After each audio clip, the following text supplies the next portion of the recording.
संविधान के अनुसार शासन को चलाना ये सरकार का पहला दायित्व होता है और संविधान में ये बड़ा स्पष्ट लिखा है कि इस देश के अंदर किसी भी स्थान पर अगर अल्पसंख्यक समाज के साथ कुछ भी अन्याय होता है तो उसकी सुरक्षा सरकार को देना उनकी गारंटी है।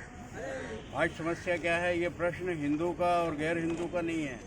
प्रश्न ये है कि देश के किसी भी क्षेत्र में अगर कोई भी व्यक्ति अल्पसंख्यक है तो उसके ऊपर वहाँ का बहुसंख्यक समाज किसी भी प्रकार का अत्याचार न कर पाए, इसलिए उसको सुरक्षा की गारंटी देना ये किसी भी सरकार का पहला कर्तव्य है और ये संविधान के अनुसार है।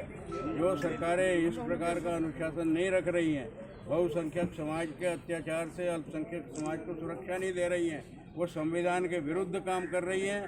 और अगर राज्य किसी भी सरकार की इस प्रकार की अनुशासनहीनता और अमर्यादित उसका भी व्यवहार है तो यहाँ पर हमारे बंधु केवल इसलिए पधारे हैं कि केंद्र सरकार इसका संज्ञान लेके उन राज्य सरकारों को इस बात के लिए स्पष्ट निर्देश दे कि वहाँ पर अगर अल्पसंख्यक समाज के साथ वो भले ही हिंदू हो, वो कोई भी हो, लेकिन उनके साथ में किसी भी प्रकार की अत्याचार होने की संभावना ना रहे।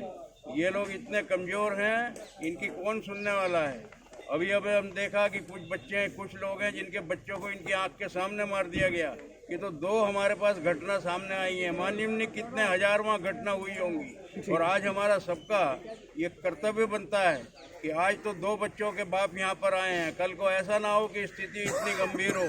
आज किसी बच्चे के साथ अन्याय हुआ है, कल और किसी के बच्चे के साथ अन्याय ना हो, इसलिए हम लोग यहाँ पर सब इकट्ठे होकर इस काम के लिए एकत्रित हुए हैं जिससे इन बेजुबान को जुबान दी जाए। और आज हमारा भाग्य है कि सर्व हिंदू समाज के महाराज संत महामंडलेश्वर जी और उनके साथ में उनके शिष्य, इन सबका इस कार्य को आशीर्वाद मिल गया। मुझको लगता है कि ईश्वर की कोई व्यवस्था है।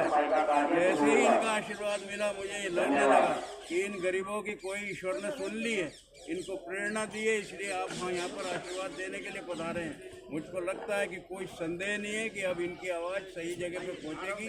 केंद्र सरकार तक पहुँचाना हम दिल्ली में रहने वाले लोगों का दायित्व है, केंद्र सरकार को फॉलो अप करना ये भी हमारा दायित्व है।